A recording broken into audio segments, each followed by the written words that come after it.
Flip the camera. Flipping the camera. Hey! Yeah. Whoa. Oh, I'm so short. You are so short. This is not. It's not. It's too Not high. great, guys.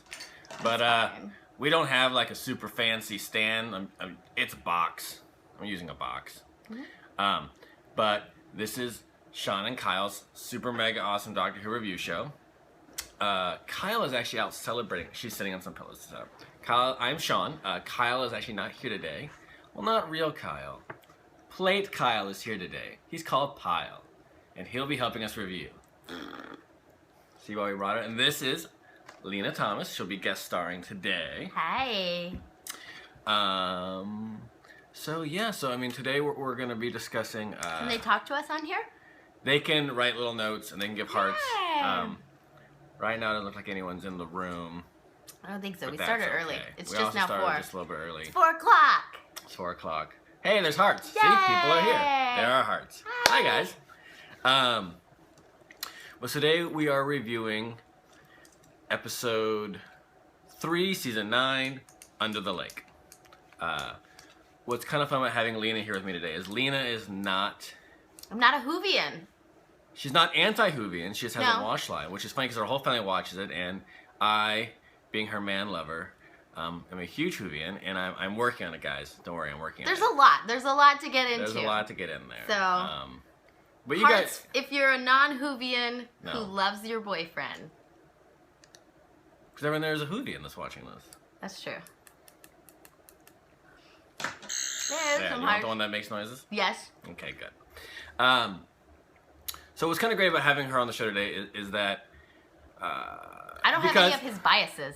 there's none of our bias because I obviously I've seen so much Doctor Who and I'm such a fan of it that I can sometimes I probably get a little too judgmental. Like I'll Keep going.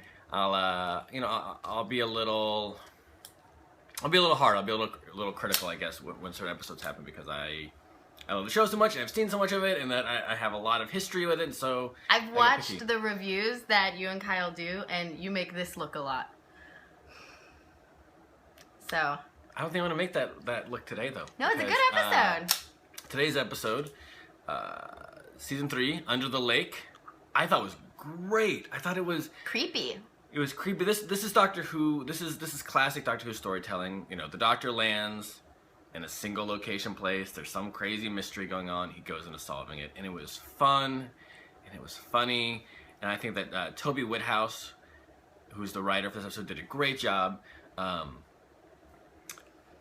I was surprised that it was a 2-parter. It's strange we've had 2-2-parters in a row. I was disappointed it was a 2-parter because I was getting really into it, and then there's that huge twist at the end, and I was like, I have to wait now. Now see she's the gonna have to next watch one. the next so one now with I'm me. gonna have to watch the next one.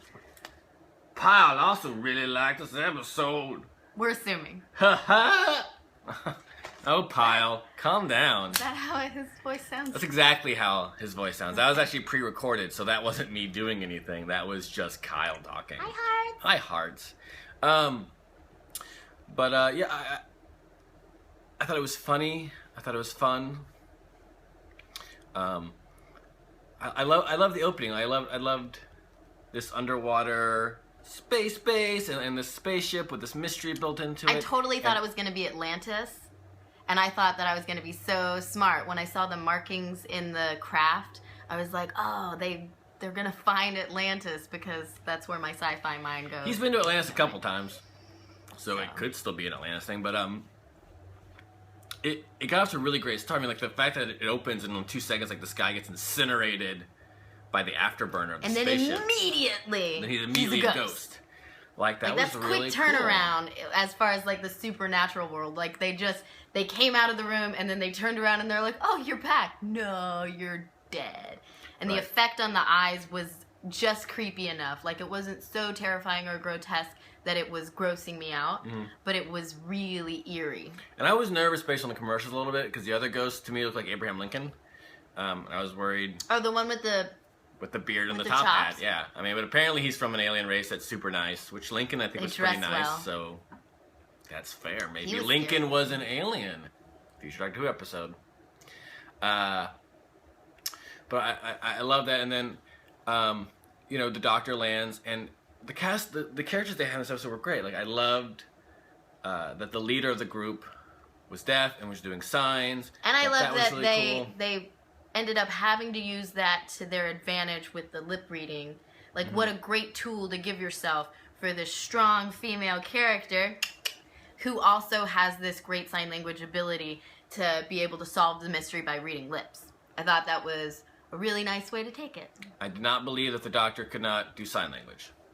He speaks every language possible. I believe he would know sign language. He said that he could, right? And then he got weird. He tried to do it, and he was like, couldn't do it. Well, it's because they needed... Well, I mean, that's just because, like, as a trope for TV, they needed somebody to say what she was saying, because, like, I don't speak sign language. The doctor speaks baby, though. If the doctor speaks baby, I feel like the doctor can speak sign language. That was for us. You know, one thing that I thought was really interesting that I think they're trying to build on, or an overarching thing, was with Clara, how she was just, like, all gung-ho. She didn't care about danger, she didn't care about any of this, and I think it all comes back to Pink being dead.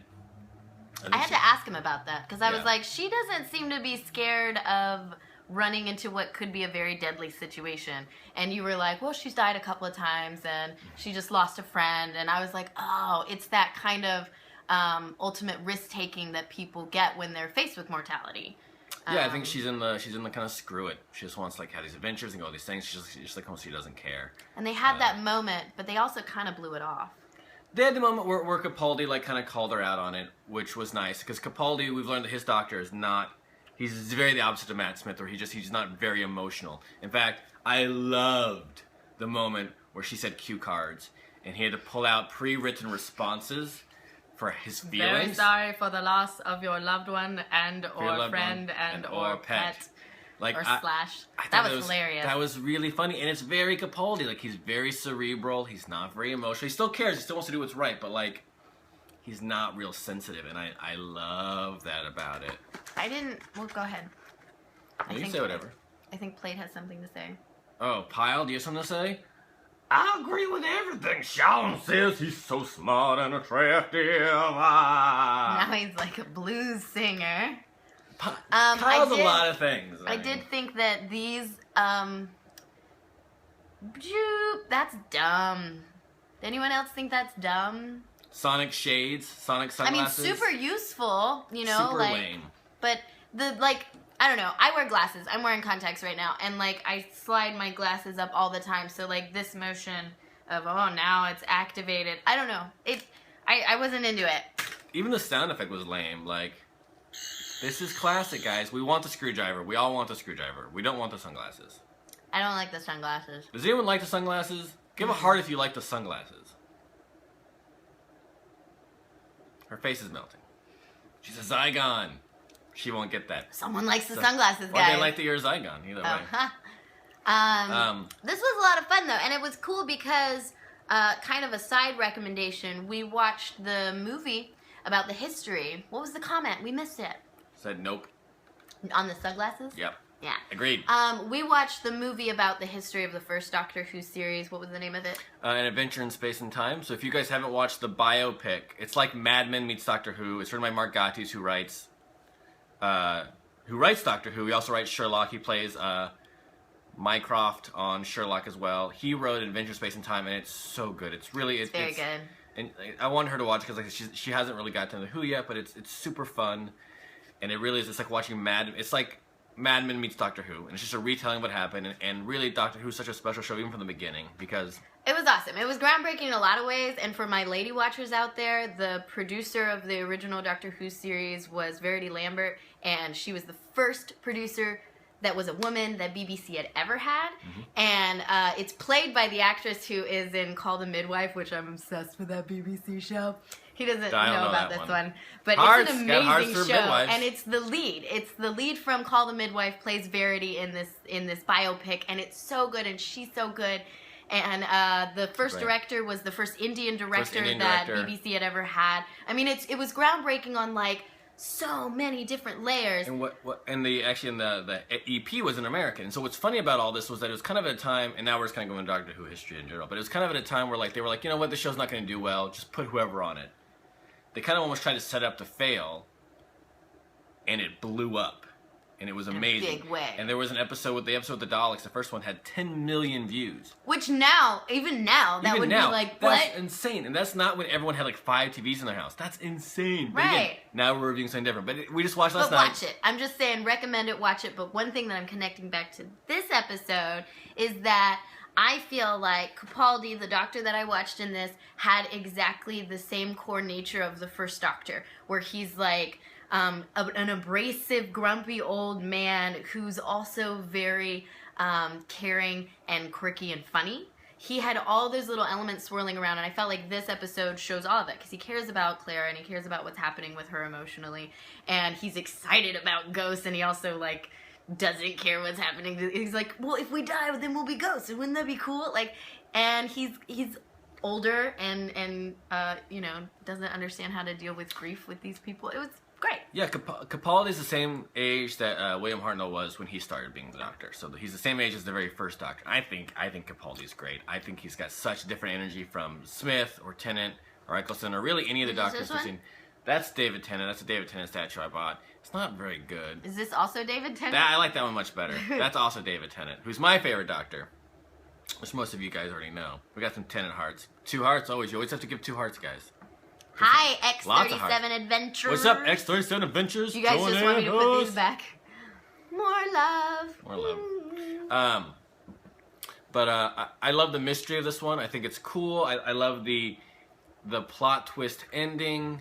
Well, I don't know if it's a plot twist or not yet, but like I love the ending. You guys, I'm sure, have watched the episode yet. If not, spoilers coming in 3, 2, 1. The Doctor is apparently dead and floating in the water, and that's really cool. Because he went back in time to see what happened at the beginning with it. I can't wait for them to open the box. I thought they were going to open the box right away. Oh, one thing too. Now you said box. I'm gonna say something. I wonder if the Doctor's in the box. He's in the box. The Doctor's in the box. I wonder if the Doctor's in the box. Future spoiler, I bet that's what it is. Hearts if you think that's what it is. Because that's I'm what I wondering if the think what it Doctor's is in the now. box now that Lena said the box. I'm wondering if the Doctor is what's in the box. And like, we think he's dead, but he's really in cryo. And when they bring him back, that'll be interesting. We'll see. Well, but no, we know he's dead because we saw his ghost. Right, but I'm wondering if like, when his body is reanimated in the box. I'm wondering, maybe the Doctor's in the box. What's in the box? The Doctor. I think you're right. I'm really interested because, alright, so as you guys usually know, I'm always getting nervous when there's a really great setup in one episode, and then the next one, I'm always worried that they're gonna just go off the rails. Just throw it away and be like, just Machina it and like, just whatever, but... That would be disappointing. Toby Woodhouse, so far, you did an amazing job, sir. Did he write part 2? Do we know?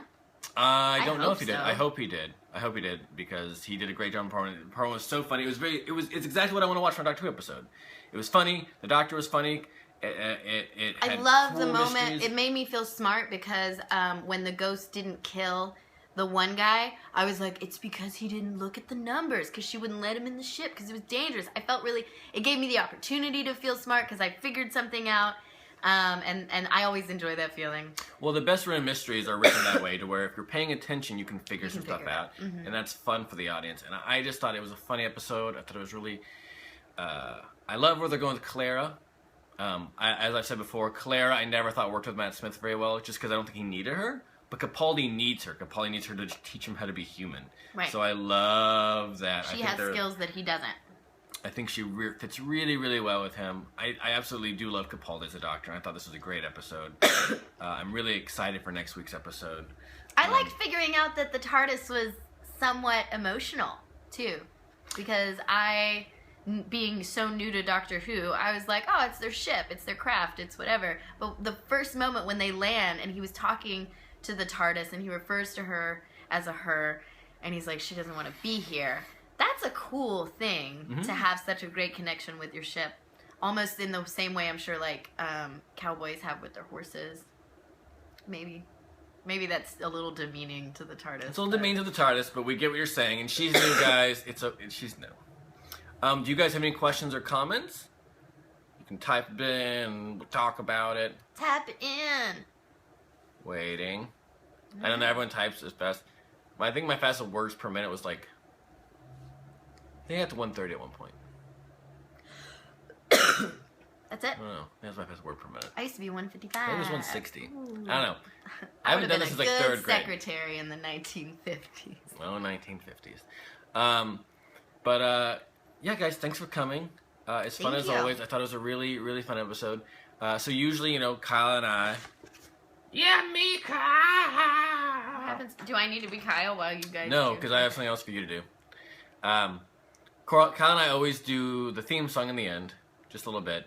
I want to see how much Lena knows the theme song, since she's only seen it a couple times. So whenever you're ready, Okay. do some theme song. Do do do Yeah. do. She's got parts of it.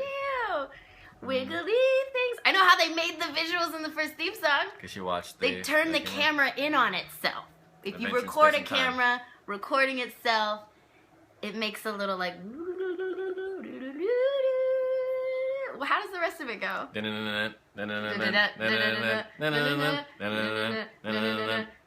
You keep doing.